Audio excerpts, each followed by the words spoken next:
प्रभु अपने ही ओर पायो, परम प्रभु अपने ही ओर पायो।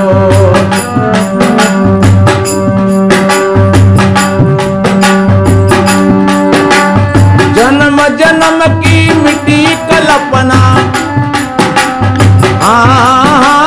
जन्म जन्म की मिट्टी कल्पना, अरे सारो रे भर मन सायो,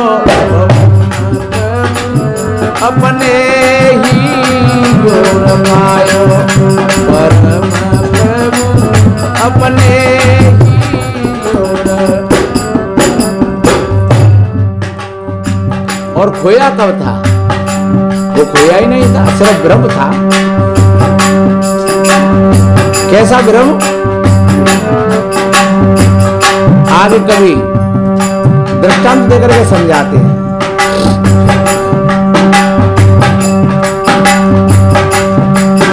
और जैसे कुमार कंठमणि भूषण, जाने कहूं तुम्हारो।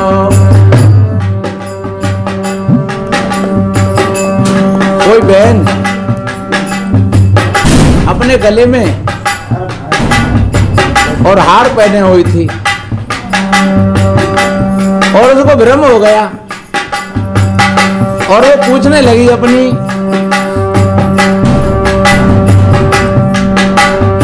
सहेली से, बहना मेरो तो हार खोएगा। कभी कभी हम लोगों को भी ऐसा हो जाता है, सांप ही मुंह पे बंधी है और हम बिस्तर में टकट हो रहे हैं, आधे घर सांप नहीं दे घर मुंह पे का बंधो हम आर जैसे कुमारी कंठमणि भूषण, जाने कहूं कमायो, जाने कहूं कमायो। काऊ सखी ने हान बतायो, हाँ काऊ सखी ने हान बतायो, अरे मन करे भर मन सायो, अपने ही ओर पायो, परम प्रभु अपने ही ओर पायो, परम प्रभु अपने ही ओर। अरे जैसे वो गले का हार खोया नहीं था, वो सिर्फ भ्रम था, ऐसे ही हमको भी भ्रम है कि हमारा भगवान कहीं पर होगा। लोग हाथ उठाते हैं कि ऊपर वो जाने, कोई कहते हैं कि पूर्व को जाने, कोई कहते हैं कि पश्चिम को जाने। कबीर जी ने कहा है, पूर्व दिशा हरि को वासा, पश्चिम अलम कमा है। हमारे हिंदू भाई कहते हैं कि भगवान पूरब में है और इस्लाम भाई कहते हैं कि भगवान खुदा पश्चिम में है। तो कबीर जी कहते हैं कि फिर उत्तर में और दक्षिण में को होगा है। जब भाई तुम्हारे दो भगवान ने, एक ने पूर्व ले लो, एक ने पश्चिम ले लो, तो फिर जो उत्तर और दक्षिण में जिन्हों का होगा, जिन्हें भगवान नहीं है नहीं।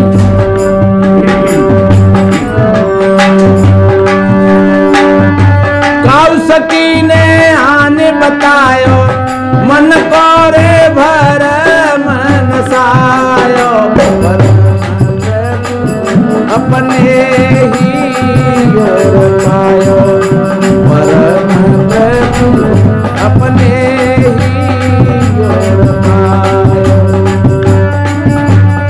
जन्म जन्म की मिट्टी कल्पना, जन्म जन्म की मिट्टी कल्पना, हर सारो रे भर मन सायो, परम प्रभु अपने ही ओर।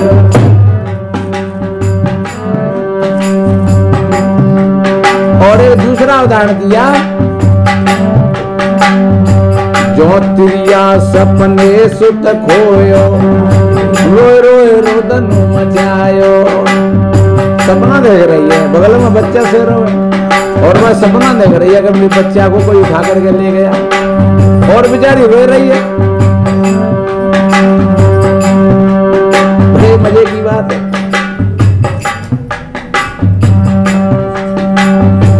जो तिरिया सपने सुत खोयो, रोए रोए रुदन मचाए। और बड़बड़ा रही है, वे ना मेरो बेटा, वे ना मेरो बेटा, मेरो बेटा देखो काऊ ने। वो बहन बगल में सो रही होगी और जब जगाया आंखें खुली, जागी पड़ी पलिका पर पायो, क्योंकि वो तुम गो ही नहीं हो।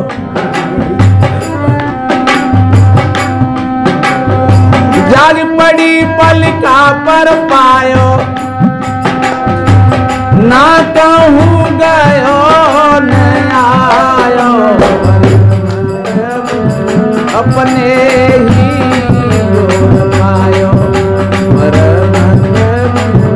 अपने ही पायो।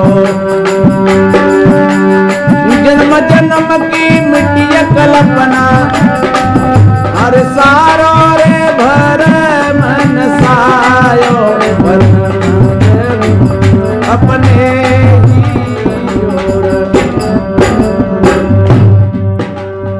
और तीसरी बात और कही बड़ी अच्छी,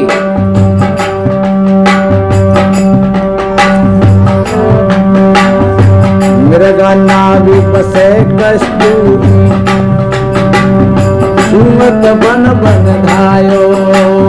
मृगा नाभि, कस्तूरी कहाँ होती है? विद्वान पुरुष बताते हैं कि वो कस्तूरी मृग की नाभि में होती है। लेकिन जब वो नीचे को नार करता है घास में, तब बाकी नकुआ सीधे नाभि की बाबे सीधे में आ जाते हैं, तो भाई वो सुगंधी आते हैं फिर। लेकिन वो नहीं जान पाता है, वो समझता है कि घास में तो आ रही है। अब उसको देखता है और फिर वो दौड़ लगाता है।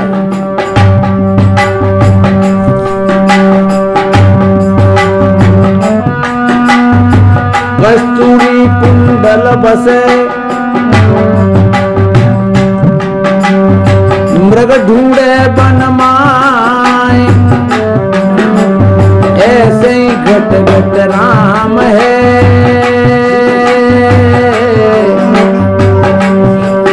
पर दुनिया जानत नाय।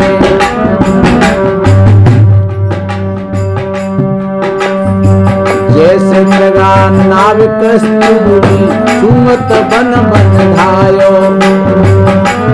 दौड़ रहा है, चला जाता है और फिर जब ठहरता है, जब उसके नकुआ फिर पहुंचते हैं नाभि की सीध में, तो फिर सुगंधी आती है।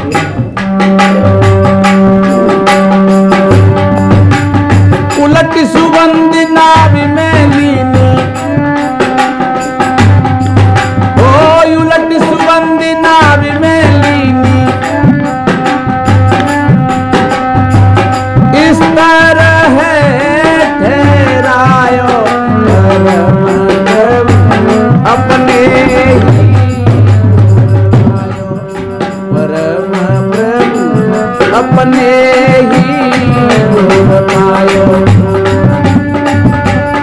जन्म जन्म की मिट्टी कल्पना, जन्म जन्म की मिट्टी कल्पना, मन तोरे भर मन सायो, अपने ही परम प्रभु, अपने ही पायो।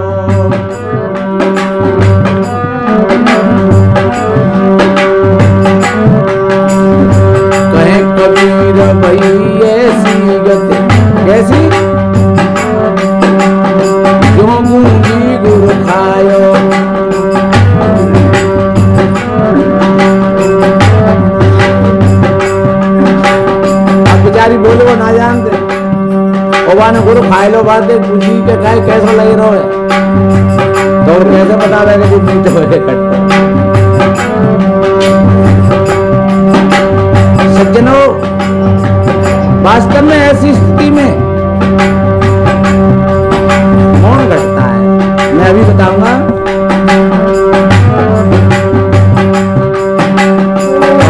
कबीर वही ऐसी गतियों गूंजी गुरु खाया,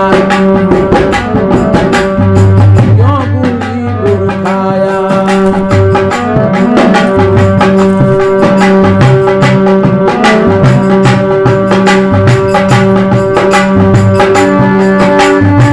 बूझे तो अब कहा बतावे,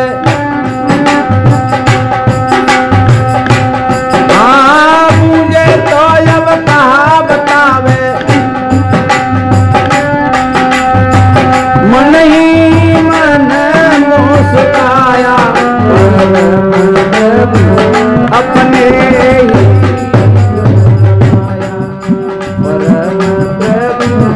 अपने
यगम पंत कौसूरे कहाँ, यगम पंत कौसूरे कहाँ, यगम घाट तमूरे का भाई।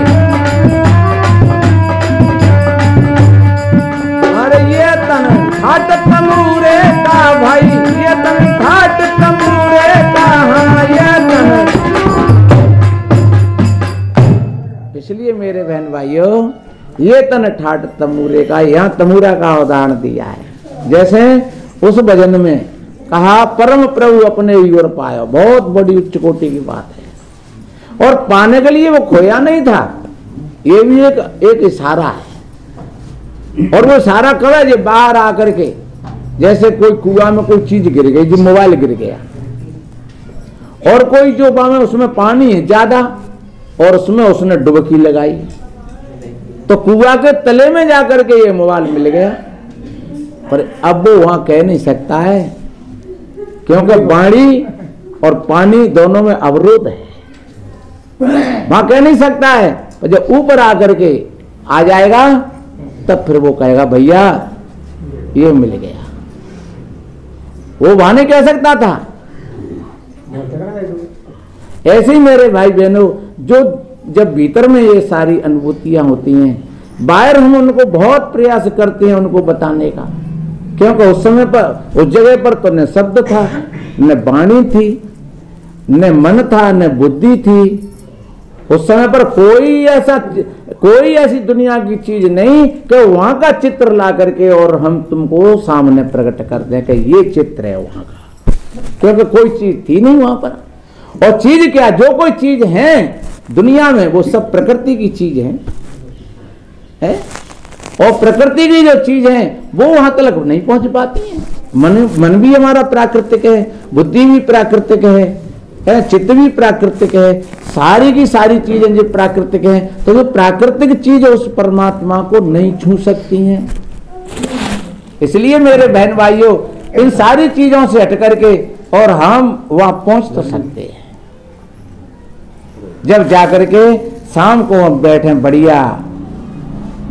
अगर नहीं समझ में आवे तो गुरुजनों से फिर इसके बारे में पूछें, क्योंकि ये जो साधना होती है ये केवल मनमुखता से नहीं, ये किसी गुरु के सानिध्य में ही, किसी ठीक कोई समझदार जो तत्ववेता कोई सदगुरु है, ठीक तरीका से उससे पूछ करके ही आप साधना करोगे तो आपकी साधना सफल होगी, हठता से नहीं। कहीं कहीं लोग ध्यान करते हैं, वो ध्यान नहीं होता है। एक जगह हम बैठे कहीं पर, तो वहां 4-6 लोग ध्यान करते थे। हमसे पूछा कि महाराज आप कितनी देर ध्यान करते हो बैठ करके? मैंने कहा भैया हमारा चला फिरी को जीवन ज्यादा है, पर फिर भी कभी समय आ जाता है तो घंटे 2 घंटे आधे घंटे 10 मिनट 20 मिनट जितना होता है। पर यह बात जरूर है कि हमारा लक्ष्य उधर ही रहता है, चाहे हम कहीं पर हो, पर लक्ष्य हमारा उधर में ही है। जैसे कोई बच्चा, माँ कहीं पर होती है लेकिन माँ का लक्ष्य अपने बच्चा पर होता है। बच्चा जहां खेल रहा है और माँ सड़क पर काम कर रही है, लेकिन फिर भी उसकी एक आंख और एक कान उसका बच्चे पर है। अगर बाजार में भी चली गई है तब भी उसको, उसके चित्त में वो चीज है, उसकी धारा उस बच्चा से ही जुड़ी है। बाजार में चली गई है अकेली और वो जा रही है जल्दी जल्दी, कोई विशेष जरूरी काम है, वो जल्दी जल्दी जा रही है, लेकिन उसका लक्ष्य पूरा का पूरा अपने बच्चे पर है और फिर दौड़ी दौड़ी चली आ रही है। तो बाजार तक है आई और वहां से पूछी जाए कि तेने बाजार में कहा देखो भैया मुझे ना बताओ, और मैं तो बच्चा अकेले छोड़ी गई, सुमियो तो चित्त वहीं धरा रहा पूरा है, और गई जल्दी जल्दी वह फलाने कामों को मुझे जानो पर नहीं, और वहां कर करा कर गए और यूं भी नहीं बजी चली आई हो, क्योंकि अकेला बच्चा हो घर पे। तो जैसे माँ का चित्त बच्चा में जुड़ा रहता है, माँ कहीं पर हो लेकिन उसका चित्त बच्चा पर होता है, ऐसे ही जो कोई साधक होता है उसका चित्त विकृत नहीं होता है, अलग नहीं होता है, अपने लक्ष्य से कटता नहीं है। उन्होंने कहा महाराज हम 4-4 घंटा बैठते, तो मैंने कहा चलो हम भी बैठ लेंगे आपके साथ में आज। तो बैठ गए। इस तरीका से कोई खाट के सैयाते यूं है गए, कोई कोरे के सैयाते हो गए, कोई दीवाल के सैयाते हो गए, और हम भी खाट थकत लगो तो हम थकत में बैठे रहे साहब, मौन शांत, बैठे बैठे बैठे बैठे बैठे बैठे एक आदमी ने ठर्र के ले उठो भाई, बड़ी वैसी बात है। हालांकि में जिस सबसे ज्यादा सरल है और फिर सबसे ज्यादा कठिन है, ये सबसे सरल भी सबसे ज्यादा है और फिर कठिन भी सबसे ज्यादा है। अब वो ठर्र के ले उठते तो ठर्र के ले रहो, अब इतने में ही और एक भैया तो ई करके और बबक गए खत्म। मैंने क्या हो गया, और वे सब साधक वे 2-4 से 8 थे, एकदम सब भड़बड़ा गए और वे तो सोई रहे, सभी सोई रहे बेचारे, धरे अब कोई खाट के पाए तो धरो रहेगा, कोडे तो धरो रहेगा। वास्तव में ध्यान नहीं होता है ये। अगर ध्यान में इस तरीका से सीधा बैठा है, सदा हुआ है, तब तो समझ लो कि ठीक बैठा हुआ है। अगर किसी आधार से अगर बैठा हुआ है तो मैं दावे के साथ कहता हूँ उसको तुरंत नींद आएगी और उसका ध्यान नहीं।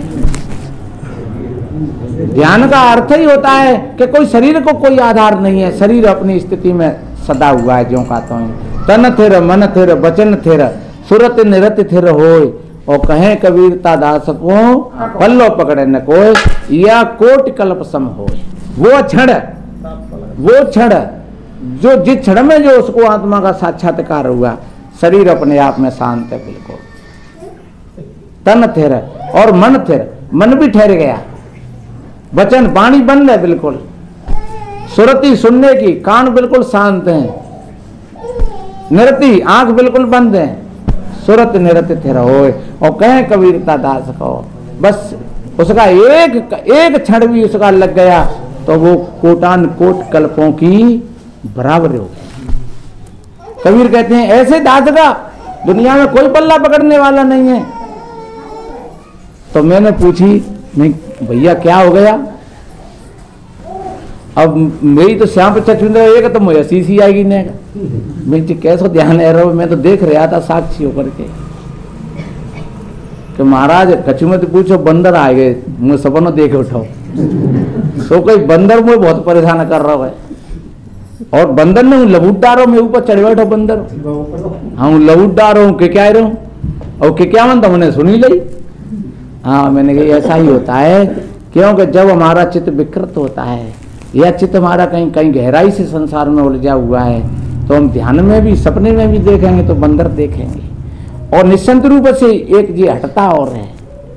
एक बार प्रैक्टिकल किया किसी संत ने, कोई साधक गया उनके पास तो बा ने कही कि तुम ध्यान करना पर एक बात करना, ध्यान में बंदर नहीं आ जाए। बा ने कि नहीं आवेगा, जब हम को ध्यान करेंगे ही नहीं तो फिर बंदर वाय कैसे जागो। पर ये बड़ी उल्टी पकड़ है, हम जिस चीज से भगेंगे वही चीज हमारे ध्यान में आएगी। का हुए पत्नी तो लड़ाई है रही है और वो पत्नी तो भजबो चाह रहे है पर वो बेटा सात दीप नव खंडम पहुंच जाए पर बाय बागो चित्र को पीछे नहीं छोड़ेगा, भाई भी दिखेगी ता दिखेगी ता भाई भी दिखेगी। क्यों ऐसा नियम है? एक को अपने बढ़िया मोह है, बच्चा से लगाव है और वो कौन पहुंच जाए भाई बच्चा दिखेगा ता चीज तो हाँ उसके पास ही रह करके उसकी साधना बन सकती है।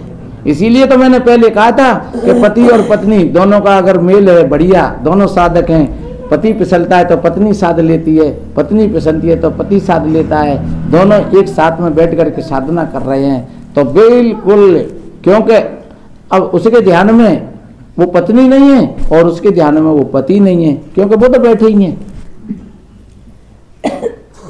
ये बड़ा एक बड़ी उल्टी चीज है। तो बात से साधक से कह दे कि भैया अरे बंदर नहीं आ जाए ध्यान में, तो ठीक है बंदर कैसे आ जाओ।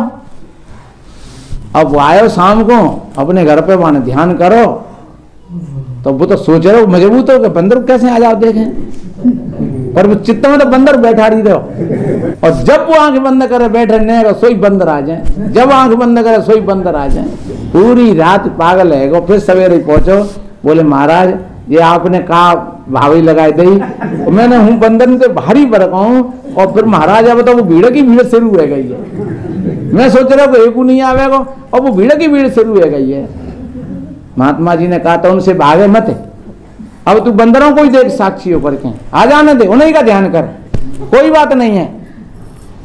तो फिर वो बैठ गया ध्यान पर और उस बंदर का ही ध्यान करने लगा और धीरे धीरे जब समता बनी बंदर से तो वो बंदर का चित्र बंदर गायब हो गया।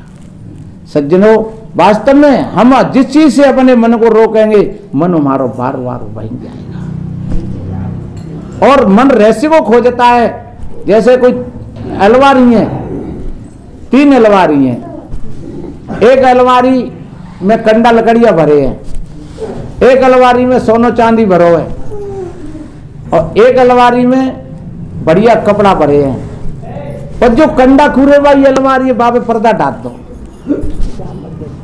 जो कंडा कूरे वाली अलमारी है उस पर पर्दा डाल दिया, एक में सोना चांदी गहने आभूषण, एक में बढ़िया बढ़िया कपड़ा, तो वो तो साफ दिख रहे हैं खुले में। पर जो वहां पर कपड़ा पड़ा हुआ है अब वहां में रहस्य है। अब सोच रहे जी तो सोनो चांदी है वो, ये कपड़ा है जा में का ऐसा अब बार बार बागो चित्त भैया खुरे दे रहा है जा में का ऐसा। अब बैठो बैठो बागो भाई पे 2 घंटा बागो मनन किया तो उसका चित्त उसी पर जमा रहा, बई में लगा रहा। हमेशा ध्यान रखना मन हमारा कहीं न कहीं किसी रहस्य पर अटकता जाता है। इसलिए सदगुरु बताते हैं सारे रहस्यों से हट करके तुम अपने आप में आ जाएंगे और आप 15 मिनट बैठ करके देखोगे कोई रहस्य नहीं है, कोई चित्र नहीं है, कोई हटता नहीं है, किसी चीज की कोई चॉइस नहीं है। तुम तो शांति भाव से बैठ गए और बैठ गए तो तुम अब अपने देश में आए। हंसा प्यारे रहना तू होश समारे, ये तो वीरानो देशवा। हंसा प्यारे रहना तू होश समारे, ये तो वीरानो देशवा। सदगुरु कहते हैं, हे भैया हंस, तू अपने होश में रहना, तू सावधान होकर के रहना। जो तू सावधान रहेगा, होश में रहेगा, तो निश्चित रूप से सावधानी में एक भी चोर, जो 5 चोर झगड़ों मचा रहे हैं, एक भी चोर का अस्तित्व नहीं रहेगा। होश में और सावधानी में, जागरूकता में। ये चोर जब ही उदम मचाते हैं जब तुम खुले किवाड़ पड़े हैं, तुम्हारे घर में माल भरो है? अरे भैया, चोर वहीं जाते हैं ताकि तंतु होता है। भिखारी ने घर में चोर को घुस जा तो काले वो है।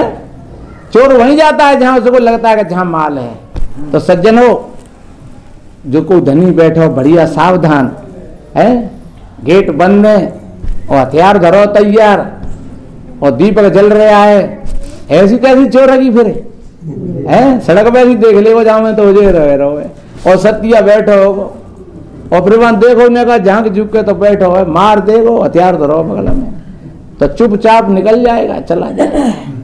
तो सज्जनों, इसी तरीका से हम भी एक साधक हैं बढ़िया, हम सजग रहें, सावधान रहें और हम देखते रहें कि हमारे भीतर में बहुत बड़ी बेशकीमती चीजें पड़ी हैं, सारी की सारी।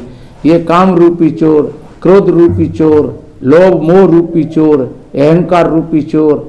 और जब तुम सजगता में हो, तुम जागरूकता में हो, तो ये सारे के सारे चोर अपने आप शांत होते चले जाएंगे। जैसे महात्मा ने कहा कि अब तू बंदर का ही ध्यान कर, और बंदर पर ही जब ध्यान किया तो बंदर गायब हो गया। एक राजा को क्रोध आता बार बार, किसी महात्मा के पास में पहुंचा, महात्मा जी से कहा, महाराज मेरे को बहुत बड़ा क्रोध आता है और बार बार क्रोध आता है। महात्मा जी ने कहा, तो तुम एक काम करना, तुम मेरे पास उसको पकड़ करके लाना और मेरे को बताना उस क्रोध को, मैं देखूंगा तुम्हें।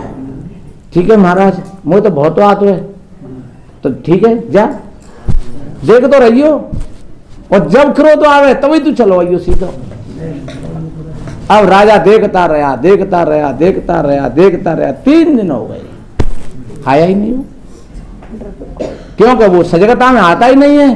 तुम अगर होश में बैठे हो, क्रोध का कोई अस्तित्व नहीं है। तुम अगर बेहोशी में हो, तुम दुनिया के प्राणी पदार्थों में उलझे हुए हो, तो निश्चित रूप से फिर तुम्हें क्रोध परेशान करेगा, बार बार आएगा। तो 3 दिन हो गए, 3 दिन के पश्चात राजा आयो, राजा ने महात्मा जी के पैर छुए, कहने लगा, गुरुदेव मैं 3 दिन से इंतजार में था लेकिन क्रोध आया ही नहीं। तो बस यही सूत्र है कि तुम देखते रहोगे तो निश्चित रूप से क्रोध नहीं आएगा।